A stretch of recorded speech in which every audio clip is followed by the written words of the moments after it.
오늘 말씀은요, 고린도후서 5장 17절에서 21절까지의 말씀입니다. 우리 고린도후서 5장 17절에서 21절까지의 말씀을 저와 여러분 한 절씩 교독하도록 하겠습니다.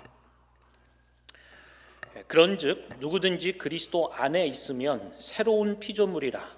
이전 것은 지나갔으니 보라, 새 것이 되었도다. 모든 것이 하나님께로서 났으며 그가 그리스도로 말미암아 우리를 자기와 화목하게 하시고 또 우리에게 화목하게 하는 직분을 주셨으니 곧 하나님께서 그리스도 안에 계시사 세상을 자기와 화목하게 하시며 그들의 죄를 그들에게 돌리지 아니하시고 화목하게 하는 말씀을 우리에게 부탁하셨느니라. 그러므로 우리가 그리스도를 대신하여 사신이 되어 하나님이 우리를 통하여 너희를 권면하시는 것 같이 그리스도를 대신하여 간청하노니 너희는 하나님과 화목하라. 우리 함께 읽겠습니다. 하나님이 죄를 알지도 못하신 이를 우리를 대신하여 죄로 삼으신 것은 우리로 하여금 그 안에서 하나님의 의가 되게 하려 하심이라. 아멘. 오늘 고린도후서 5장 17절에서 21절까지의 말씀, 특별히 brand new라고 하는 제목입니다. 무슨 세일 전단지 같지 않나요? brand new.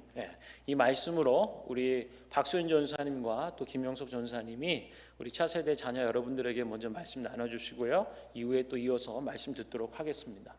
우리 박소연 전사님 나올 때 할렐루야로 맞이할까요? 할렐루야. 친구들 잘 지냈어요? 반갑습니다. 어디선가? 무슨 소리가 들려요? 그쵸? 무슨 소리가 들리는 것 같아요? 어디서 막 무슨 소리가 들려요? 무슨 소린가 봤더니 저 친구가 지금 막 울고 있어요. 왜 울어? 하고 봤더니 친구들이 나는 지저분하다고 더럽다고 나랑 안 놀아줘요. 그리고 친구들은 다 데리고 가는데 나는 안 데리고 가요. 그래서 저 너무 속상해요. 이 친구가 이렇게 막 울고 있는 거예요. 그러던 어느 날 누군가가 이 친구를 데려가더니 깨끗하게 씻겨주고 그런 다음에 예쁜 모양을 만들어줬어요. 그리고 난 다음에 거기 안에다가 이렇게 촛불도 넣어줬어요. 그리고선 밤에 밖에다 내놨더니 불이 환히 비치는 거예요. 어머, 사람들이 지나가면서 얘기해요. 우와, 저기 호박 좀 봐. 너무 예쁘지 않아? 깜깜한데 저렇게 불을 밝혀주니까 정말 좋은 것 같아. 우와, 이 호박 너무 좋다. 이러면서 칭찬해요. 그쵸? 그리고 사람들이 좋아해요. 예전에는요, 친구들이 더럽다고 안 놀아주고요, 아무도 데려가지 않았는데요, 이렇게 예쁘고 칭찬받는 호박이 되었어요. 오늘 말씀에 고린도후서 5장 17절 말씀에 그런즉 누구든지 그리스도 안에 있으면 새로운 피조물이라. 이전 것은 지나갔으니 보라, 새 것이 되었도다. 아멘. 이렇게 말씀하고 있어요. 누구든지 하나님, 예수님 안에 있으면, 그리스도 안에 있으면 새로운 피조물이래요. 새로운 모양이 되는 거예요. 새로운 모양. 자, 아까 호박이요, 원래는 되게 더럽고 못생겨 보이는 그런 호박이었는데요, 어떤 사람이 데려가서 예쁘게 씻기고 그 다음에 그 안에 촛불을 넣어줬더니 브라이트한 샤방샤방 예뻐라 이런 호박으로 바뀌었어요. 호박 혼자서 바뀌지 않았어요. 그쵸? 자, 18절 말씀, 고린도후서 18절 말씀에, 5장 18절 말씀에 모든 것이 하나님께로 났으며 그가 그리스도로 말미암아 우리를 자기와 화목하게 하시고 또 우리에게 화목하게 하는 직분을 주셨으니 아멘. 이렇게 말씀하고 있어요. 아까 호박이요, 자기 힘으로 예뻐지지 않았어요. 그쵸? 사람이 데려가서 씻기고 그 안에 촛불을 넣었어요. 어머, 이 말씀이 뭐냐면요, 우리도요 호박과 같은 그런 존재였대요.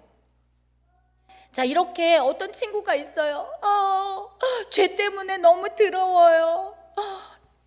막 더덕더덕 붙어있는 게 바로 죄예요. 이 죄를요, 누가? 하나님이 예수 그리스도의 보혈을 통해서 깨끗하게 씻겨주시는 거예요. 예수 그리스도 십자가에 달린 예수님만 믿기만 하면 예수 그리스도의 보혈이 우리를 이렇게 깨끗하게 씻겨주는 거예요. 아까 펌킨처럼요. 그래서 우리가요 하나님의 빛을 발하는 사람이 되었어요. 이거를 하나님의 자녀라 그래요. 누구 때문에요? 예수님 때문에요. 예수님 때문에 하나님의 자녀가 된 우리. 고린도후서 5장 18절 아까 읽었던 말씀에 모든 것이 하나님께로 났으며 그가 그리스도로 말미암아 우리를 자기와 화목케 하시고. 내가 한 게 아니에요. 누구 때문에요? 하나님 때문에요. 누구 때문에요? 예수님 때문에요. 우리가 하나님의 자녀가 되었어요. 브라이트한 샤방샤방샤방한 하나님의 자녀가 되었어요. 우리 이 하나님의 자녀는 아까 호박처럼 야 신난다 여기서 끝나야 될까요? 아니에요. 우리는 호박하고 달라요. 그렇죠? 우리는 무엇을 해야 되냐면요, 그 밑에 여기 밑에 절 보면요, 자기와 화목케 하시고 우리에게 화목케 하는 직분을 주셨으니 아멘 말씀하고 있어요. 우리는 하나님의 자녀가 되어서 이 세상에 빛을 비춰줘야 돼요. 어떻게요? 자, 이렇게요. 여기 친구가 없어서 나 친구가 없어 너무 외로워. 어떻게 해야 될까요? 맞아요. 친구가 되어줄 수 있어요. 또 이 친구는요, 나 너무 슬퍼 너무 속상해. 어떻게 할 수 있을까요? 맞아요. 친구야 울지 마 하고 위로해 줄 수 있어요. 또 여기 아래 친구는요, 아야 다쳤어 나야 아파. 어떻게 해줄 수 있을까요? 맞아요. 쎄쎄 빨리 나아라. 약도 발라주고 우리가 치료를 도와줄 수 있어요. 또 어떻게 해줄 수 있을까요? 나 화났어 너무 화나. 이런 친구 어떻게 줄까요? 두 손 잡고 같이 기도하면서 화나지 않는 마음 주세요. 그리고 우리 친구를 위로해 줄 수 있어요. 이게 바로 하나님의 자녀로 빛을 발하는 삶이에요. 우리는 예수 그리스도로 인하여서 새로운 사람이 되었어요. 그거를 새로운 피조물이라 그래요. 우리는 새로운 사람이 되었으므로 예전처럼 더러워 죄 가운데 있는 그런 지저분한 모습의 사람으로 가면 될까요? 안 될까요? 당연히 안 되겠죠. 우리는 샤방샤방샤방샤방 하나님의 자녀가 되었어요. 하나님의 자녀답게 새로운 사람으로 이번 주 한 주간도 열심히 하나님의 일을 하면서 살아가길 바랄게요. 우리 다음 주에 만나요.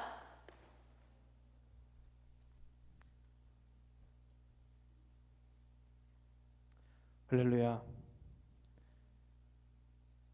We're looking at book of 2 Corinthians, and it's Paul's letter to the church of Corinth, which he planted, and it's the second letter to the church of Corinth in the Bible, but there are hints that there were more than 2 letters to the church of Corinth.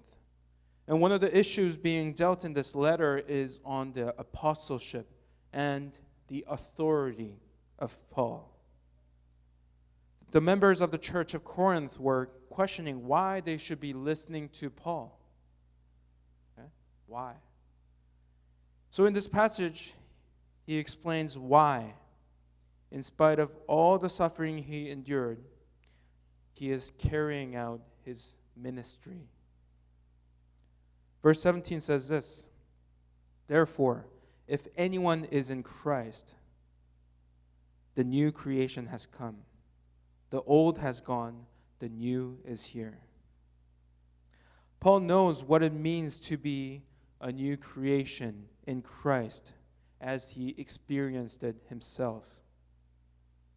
When he was persecuting Christians, he was heading to a city called Damascus to arrest Christians. And on the road to Damascus, he meets Jesus. And his life is completely changed after the encounter.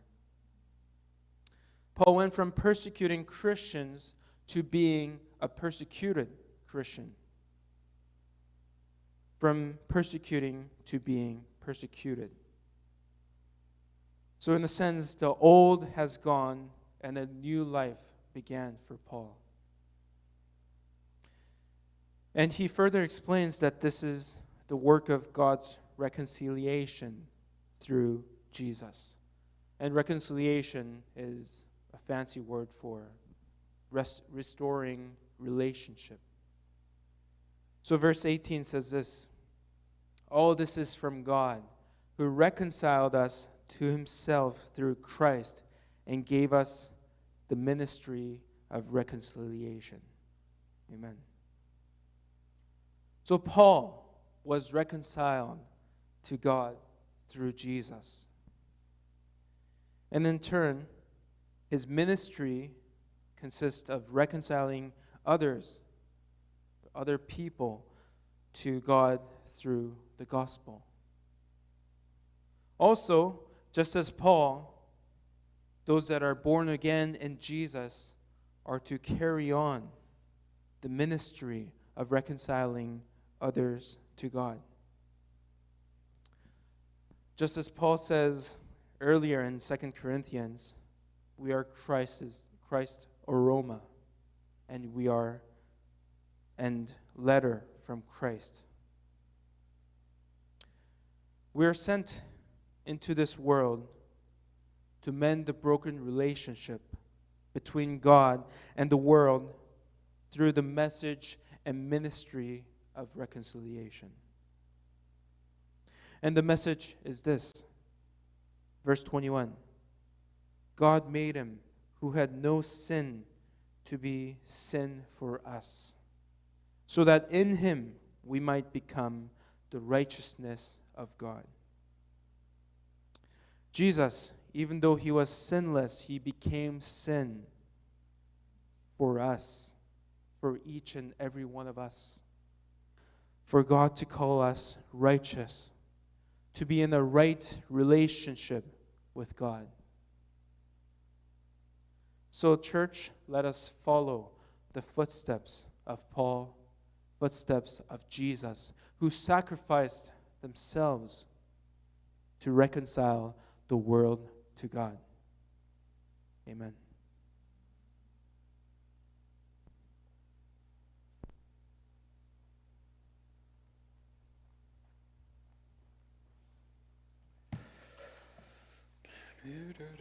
할렐루야. 네. 우리 말씀 잘 듣고 계시죠? 네. Brand New라고 하는 제목의 말씀으로 오늘 우리 설교를 나누고 있습니다. 여러분, 우리가 살아가다 보면은요, 우리를 거북스럽게 하는 질문들이 있습니다. 특별히 캐나다에 살면서 받는 질문 중에 아마 이 질문이 보편적으로 느끼는 우리 1세대 이민자들의 불편함일지 모르겠습니다. 근데 이 불편함은 결국 불편한 어떤 진실, 마주대하기 좀 거북한 불편한 진실을 보여주는 질문이다라고 하는 거죠.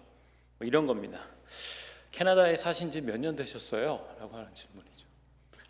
옆에 계신 분들하고 한번 인사해 보시겠어요? 이렇게 물어봐 주실래요? 캐나다에 사신 지 얼마나 되셨어요?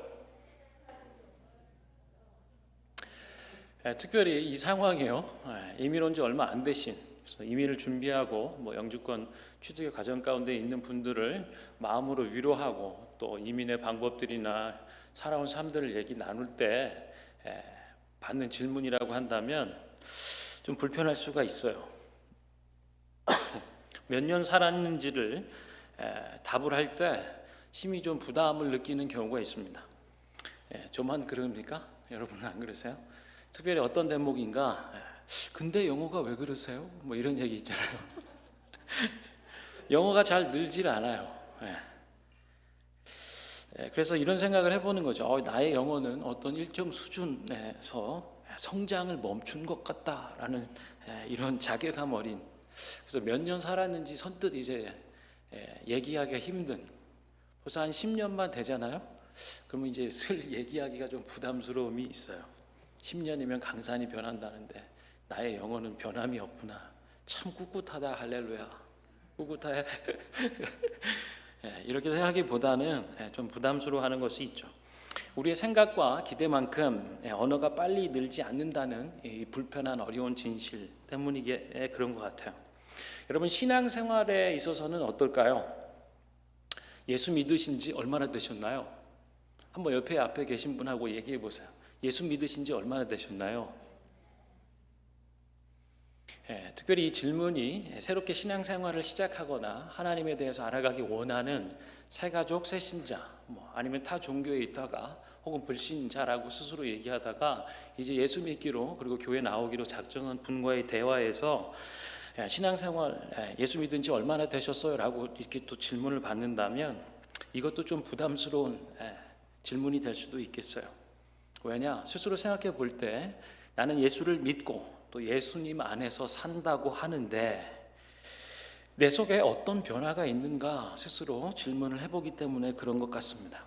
그래서 이 질문은요, 이 마음은 이런 질문으로 다시 한번 표현될 수 있겠죠. 뭐냐? 무엇을 하며 살고 있는가? 나는 지금 무엇을 하며 살고 있는가? 혹은 난 지금 무엇을 위해 살아가고 있지? 라고 하는 질문입니다. 여기에 대해서 여전히 변화된 어떤 고백이 없다면 참 괴로운 거죠.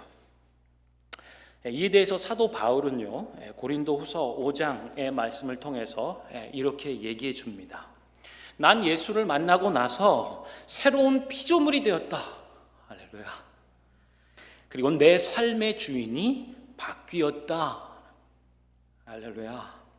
그리고 내 삶의 이유와 목적이 새로워졌다. 할렐루야. 내가 살아가는 삶의 방향이 바뀌었고, 할렐루야.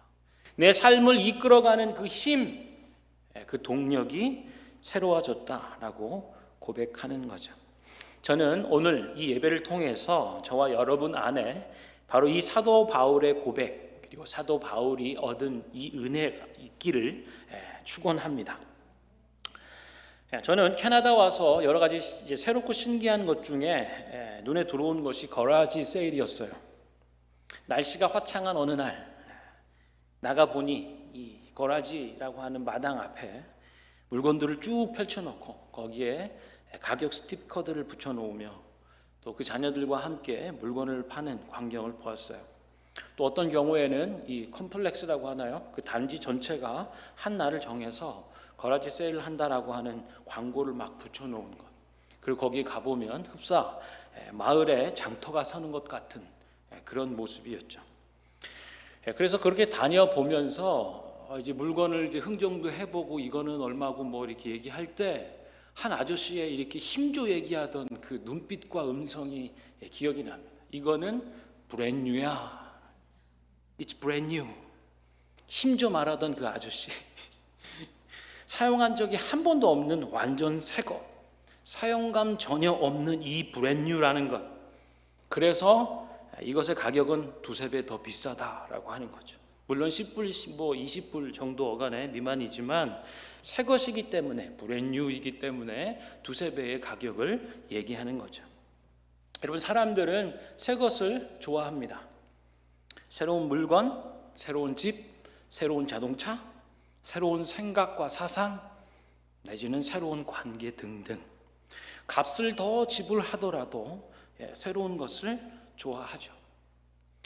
여러분 성경에서도요 브랜뉴를 힘줘서 얘기하고 있는 분이 있어요. 바로 오늘 우리가 살펴보는 사도 바울이죠. 고린도후서 5장 17절의 말씀을 한번 같이 읽어보도록 하겠습니다. 시작.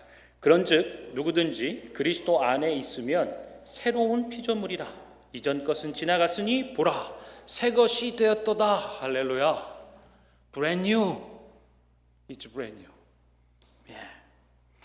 보라 새 것이 되었다라고 얘기하는 거죠. The old has gone, the new has come. 옛 것은 갔고 새 것이 왔다라고 얘기하는 이 새 것에 대한 이 환희와 열망에 찬 목소리. 그리스도 안에 있으면 새 것이래요. 할렐루야. 새로운 가치가 새로운 존재로서 시작이 된다라고 말씀하는 거죠. 여러분 동양이든 서양이든 뭐 다 새 거에 대해서 열광하고 좋아하는 부분들이 있죠. 이 브랜뉴라고 하는 단어가 문득 이제 언제부터 사용됐을까라고 하는 궁금함이 들었어요. 그 단어의 어떤 어원, 기원이 어딘가. 그래서 봤더니 16세기 후반부터 뭐 이런 얘기가 있어요. 사전에 보니까 1700년대 후반이라고 하는 거죠. 놀랍죠? 이 브랜뉴라고 하는 단어는 전혀 브랜뉴가 아니었습니다. 저는 근래에 생긴 단어라고 그냥 막연히 생각을 했거든요. 꽤 오랜 시간 전에 사용되어 온 어떤 근원이 있다는 거죠. 그래서 brand new라고 할 때 straight from the fire, straight from이라고 하면 뭐에서 막 직접 막 나온 뭐 이렇게 얘기할 수 있잖아요. 불에서 지금 막 나온, 그게 brand new라는 뜻의 어원적 기원이라고 하는 거예요. 불에서 막 나왔다. 야, 새로운 것이 불 속에서 만들어져서 이제 나온 것, 따끈따끈한 것이라고 할 수 있는 거죠. 그런데요, 그러니까 무슨 불을 통해서 무슨 새로운 물건들이 만들어지고 있는 뭐 그런 걸 우리가 생각해 볼 수 있잖아요. 그런데 사도 바울은요, 이 성경에서 얘기하고 있는 이 브랜뉴라고 하는 개념은요, 이런 거에 더 가까운 거죠. 망가진 것을 새롭게 회복시키는 의미, 그것이 사도 바울이 지금 얘기한 새로운 것, 새로운 피조물, 브랜뉴라고 얘기하는 거예요. 망가진 것을 회복시킨다라고 얘기할 때 특별히 하나님과의 관계를 새롭게 온전히 하는 것, 회복시키는 것, 그거를 사도 바울이 지금 브랜뉴라고 얘기해 주는 거죠. 뭐 그런가 보다라고 생각할 수 있어요. 성경의 말씀이니까. 그런데 한번 생각을 해보세요. 통상적으로 우리가 살고 있는 이 세상에서는 어떤가? 보통 가해자가 피해자에게 용서를 구합니다. 필요한 배상 등의 절차를 거쳐서 관계가 회복되죠. 우리 어린 친구들 얘기하면 누군가를 때렸어요. 때린 사람이 맞은 사람한테 가서 미안해 이렇게 하는 게 맞죠? 병원에 갇혀서 치료비가 발생한다면 그것을 지불해 주는 것이 맞죠. 그래서 때린 사람이 맞은 사람한테 가서 미안하다고 얘기하고 관계가, 이 절차가 회복되는 것이 보통의 일들이에요. 그러나 사도 바울은 정반대의 경험을 한 것입니다. 사람이 하나님과의 관계를 거절했어요. 하나님 싫어요. 내 마음대로 내가 하나님처럼 살 거예요. 사람이 먼저 하나님께 용서를 구하고 화해를 요청해야 하는 겁니다. 사람이 하나님께 대하여 죄를 지었기 때문에 그렇죠.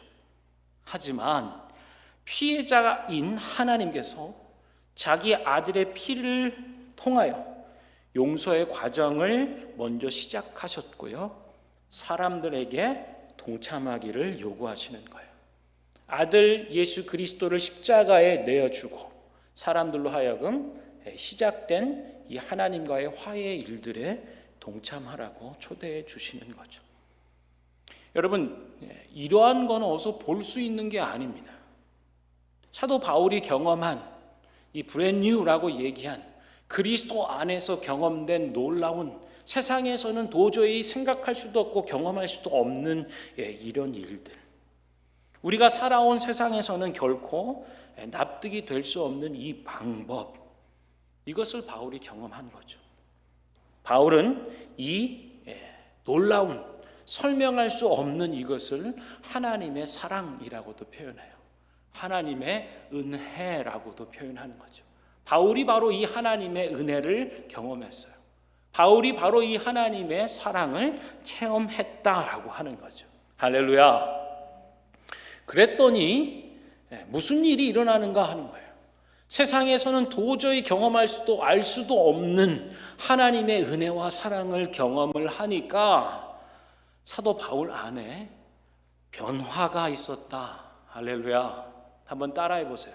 사랑을 받으니, 은혜를 경험하니 변화가 생긴다. 아멘. 사도 바울이 이 은혜와 사랑을 경험하고 나서 그 속에 변화되는 것들을 경험하는 거예요. 하나님의 사랑인 예수님을 만나고 나니 이전과는 다른 삶을 살게 되었다. 할렐루야. 이것이 지금 사도 바울이 얘기하고 있는 거예요. 무엇을 하며 살아야 할지, 또 무엇을 위해 살아가야 할지를 이제 분명히 말할 수 있다. 할렐루야. 제가 고등학교 2학년 때 예수님을 만났습니다. 하나님의 이 은혜 그리고 사랑이신 그리스도를 체험했습니다. 그러고 나니까 무슨 일이 벌어지는가 눈물샘에 구멍이 뚫린 줄 알았어요. 수련회를 가서 같이 예배드리다가 몇몇 친구들이 은혜를 받았고 또 말씀과 또 기도 속에서 이 하나님의 사랑을 체험하는 일들이 있었어요. 그리고 그 밤 새벽이 넘도록 기도하는 일들이 있고요. 또 다음날 이어진 예배 가운데 정말 무슨 수도꼭지를 틀어놓은 것처럼 그렇게 눈물이 펑펑 나는 거죠. 그리고 갖고 있는 두루마리 휴지가 사실 갖고 있는 것도 아니죠. 너무 우니까 옆에 있던 선생님이 옆에 있던 두루마리 휴지를 줬는데 거짓말을 안 하고 뭐 조금 과장한다면 두루마리 휴지를 다 쓸 정도로 예배 때 그렇게 우는 거죠. 내 속에 주님을 만난 새로운 은혜 그리고 그 감격과 감정의 반응들이 있는 거죠. 그리고 나선 집에 돌아왔어요. 수련회가 끝나고 그 거룩한 성산에서 내려오니 변화가 있어요. 무슨 변화가 있을까요? 단순히 착하게 사는 것, 도덕적 윤리적으로 조금 더 나은 것, 밥 먹을 때 뭐 하나를 반찬을 양보하거나 누구를 욕하는데 이제 욕을 하지 않는 것 뭐 이런 정도가 아니라요. 완전히 변화되는 경험들이 있는 거예요. 그게 저한테는 어떻게 나타났느냐? 고2인데요. 어떻게 살아야 될지 갑자기 막막해지는 거예요. 이전까지 살아와야 되는 삶을 이끌어왔던 그 동력이라고 할까요? 삶의 이유나 삶의 방향들에 대해서 더 이상 이게 나한테 아무런 작용을 하지 않는 거죠. 이제까지 살아왔던 부분하고는 완전히 다른. 그러니까 주님의 은혜를, 주님의 사랑을 체험하고 나니까 멈춰 서게 되더라고요. 뭘 어떻게 다시 살아야 될지 모르겠어요. 저는 그랬습니다. 고등학교 2학년 때에 청소년기 시절에 주님을 만나고 거듭난 은혜 가운데 서니까 이제 무엇을 하며 살아야 될지 그리고 무엇을 위해 살아가야 될지 진지하게 되묻는 것이 생각나는 거예요. 이제까지 사람들이 학교 가야 되기 때문에 가야 되고 좋은 성적을 얻어야 되고 뭐 소위 좋은 대학과 좋은 직장과 안정된 삶을 위해서 살아가야 되는 그 삶의 걸음걸이나 하루하루의 과정이 더 이상 나한테 어떤 의미가 되지 않는다는 거예요. 주님을 만나면 변화가 있더라고요. 무엇을 하며 살고 무엇을 위해 살아가야 하는지 사도 바울은 다메섹 도상에서 다메섹으로 가는 그 길가에서 주님을 만난 이후에 분명히 고백하는 게 되는 거예요. 그래서 여러분 예수 그리스도를 만나면 그 안에 모든 답이 다 들었습니다. 할렐루야. 인생의 모든 답이 다 들어있어요. 모든 질문이 소급돼서 올라가면 죽음의 문제에 이르지 않겠습니까? 죽음의 문제를 극복하고 이기고 다신 예수 그리스도를 만나면 인생의 답을 얻는 거예요. 나훈아 씨가 콘서트에서 추석맞이 노래에서 대단한 노래를 불렀더라고요. 많은 사람뿐만 아니라 정치인들에게도 광풍이 불었더라고요. 테스 형, 뭐 이런 제목이에요. 테스 형은 누굴까요? 할렐루야, 소크라테스입니다. 소크라테스에게 묻는다라고 하는 거죠. 형 먼저 가보니 천국은 정말 있습니까? 라고 묻는 거죠. 세상이 왜 이래, 뭐 세월이 왜 이래, 뭐 이런 거는 뭐 그렇다 치더라도 궁극적으로 많은 사람들이 묻고 그냥 덮어둔 채로 살아왔던 먼저 죽은 자, 먼저 간 사람에게 물어본다라고 하는 거죠. 정말 천국이 있어? 만약에 천국이 있다라고 하는 답을 얻는다면 세상엔 새로운 질서가 많이 생기겠죠. 하나님께서 그 질서를 예수 그리스도를 통하여 성령 안에서 우리 속에 이루신 게 복음이고 교회입니다. 할렐루야. 그래서요, 예수님을 만나면 인생의 답을 얻는 거예요. 주님 만나기 전에는 안개와 같이 희뿌여서 그것이 그건 것 같고 그리 가야 되고 그래야 될 것 같은, 아니면 이쪽으로 또 가서 찾아야 될 것 같은 가운데 있지만 주님을 만나면 무엇을 하며 살아야 할지, 무엇을 위해 살아야 될지 명확한 답을 얻게 된다. 할렐루야. 그래서 이 변화가 있어요. 이 변화는 아까 5장 17절의 말씀처럼 누구든지 그리스도 예수 안에 있으면 새로운 피조물이다. 피조물은 피조물인데 새롭게 된 renew, brand new, straight from the fire. 저는 성령 안에서, 성령의 불과 복음 안에서 새롭게 빚어진 것으로 신앙의 과정으로 이해해 볼 수도 있을 것 같아요. 성령의 불 안에서 모든 죄악과 허물의 쓴뿌리들이 다 녹아지고 나니 정금과 같이 나온 것, something new, something great, 이 새로운 피조물이 되었다라고 선언하는 거예요. 그리고 나니 이제는 다메섹 도상에서 예수 믿는 사람들을 잡아 죽이려고 자기의 대단한 확신과 하나님을 오해했던 모든 것에서 나온 모든 열심들을 내려놓고 이제 예수님의 사람으로 살기 시작하는 변화가 일어나는 거죠. 더 이상 그곳으로 갈 이유도 없는 것입니다. 삶의 방향이 뒤바뀌고 삶을 이끌어왔던 그 힘이 완전히 새로워지는 거죠. 이 변화를 갖는데요, 사도 바울은 18절에서 이어지는 18절에서 이렇게 얘기해요. 이 변화는 어떻게 이어지는가, 어떤 삶으로 드러나야 하는가라고 얘기해 주는 것이 18절의 말씀입니다. 한마디로 얘기하면 화목해하라. 할렐루야. 화목하는 직분 얻었다라고 하는 거죠. 18절 같이 한번 읽어보겠습니다. 시작. 모든 것이 하나님께로서 났으며 그가 그리스도로 말미암아 우리를 자기와 화목하게 하시고 또 우리에게 화목하게 하는 직분을 주셨으니. 아멘. 하나님과 화목하게 하셨어요.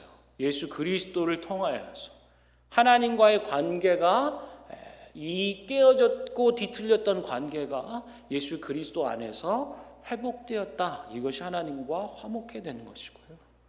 뿐만 아니라 여기에 멈춰서는 것이 아니라 이 화목해 하는 직분을 우리에게 주셨다라고 얘기해 주는 거예요. 주님을 만나고 변화된 삶, 무엇을 하며 살고 무엇을 위해 살아가야 될지, 그것에 사도 바울은 화목해 하는 삶으로 살아라 라고 얘기해 주는 거예요. 할렐루야. 그러면 이 화목해 한다라는 거의 의미는 뭐냐? 이 단어의 어원적인 이 의미는요, 서로 적대적인 관계에서 회복이 일어나는 것, 연합과 화합이 하나 되게 하는 것, 이것이 화목이라고 하는 단어입니다. 하나님과 원수되었던 자가 이제 하나님 앞으로 나아가고 하나님과 연합하여 하나 되게 하는 것, 그것이 화목이에요. 또 다른 말로 표현하면 하나님의 구원이라고도 할 수 있고요. 화목은요, 또 이런 특징이 있어요. 단회적인 게 아닙니다. 굉장히 관계적인 말이에요. 그래서 관계를 회복하는 것뿐만 아니라 그 관계를 지속적으로 누리는 것. 할렐루야. 이것이 화목이라고 하는 단어입니다. 그 일을 위하여 우리를 부르셨고 우리에게 화목해 하는 직분을 주셨다라고 말씀하고 있어요. 다시 한번 질문을 하면요, 그럼 목적이 뭐예요? 왜 우리를 화목해 하십니까? 명확히 해야 될 것, 바로 사람을 살리려는 하나님의 마음의 표현이다라고 하는 거예요. 할렐루야. 화목해 하시는 이유, 화목해 하는 직분, 직책으로 우리를 불러주신 그 목적은 바로 사람을 살리는 하나님의 원함, 하나님의 그 마음의 표현이라고 얘기해 주는 거죠. 그래서요, 그러면 이 화목해 하는 삶은 어떤 거냐라고 물으면 죄인들에게 하나님과 연결되는 방법을 전해주는 삶이라고 하는 거예요.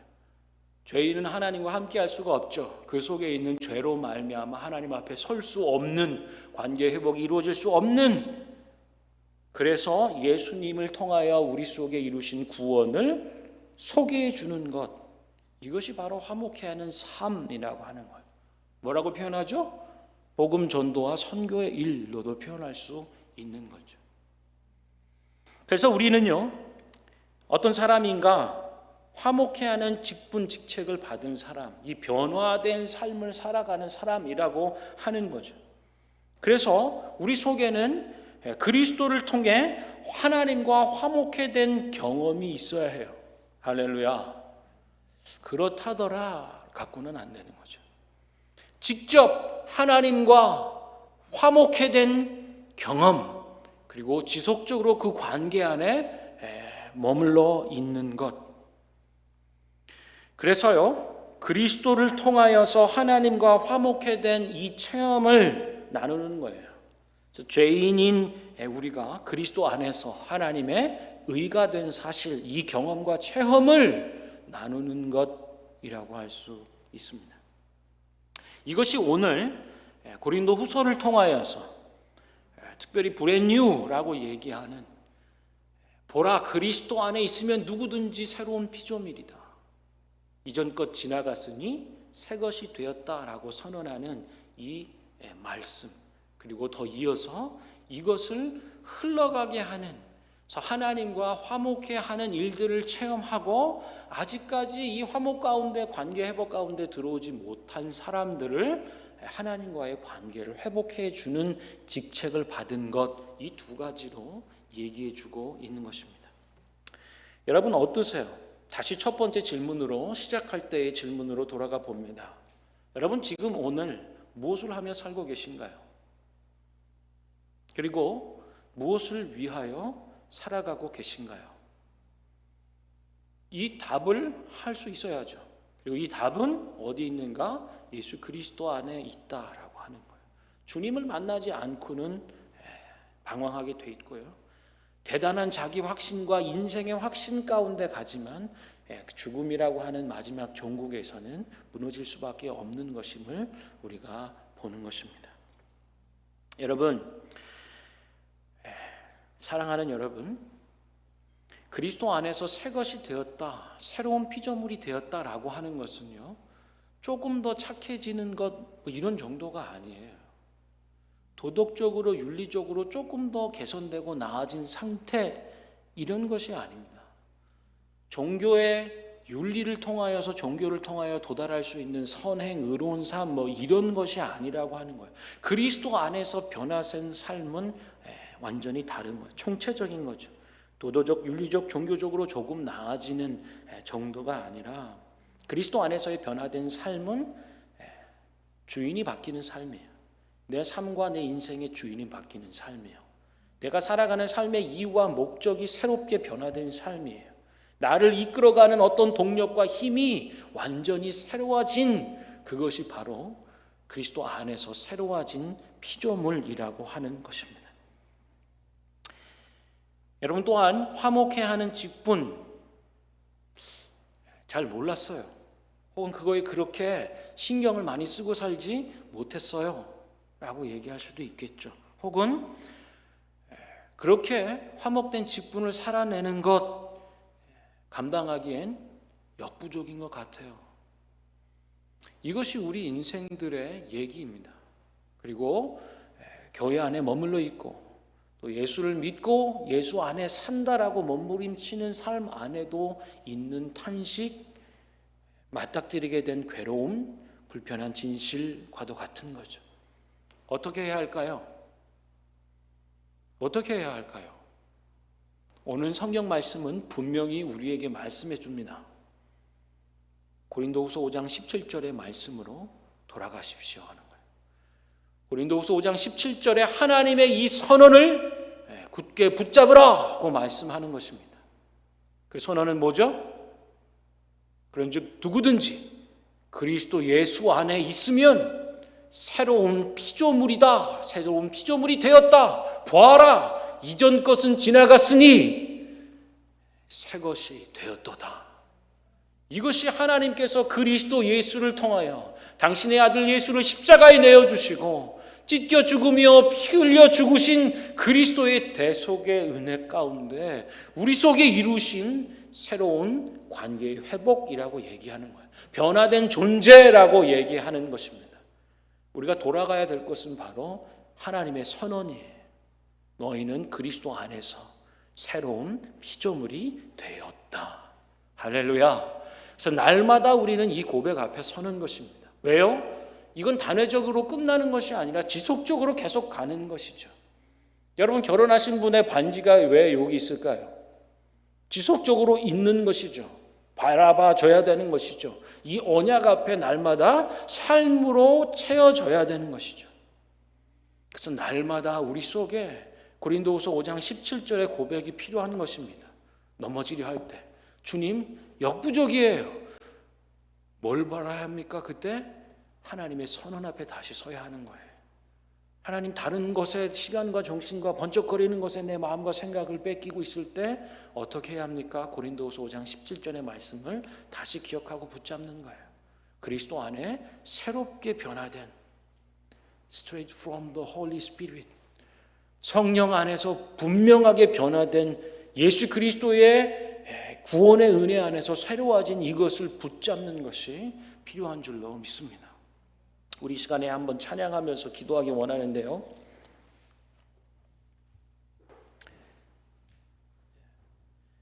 바로 이 고린도후서 5장의 믿음의 고백과도 같은 찬양이라고 할 수 있습니다.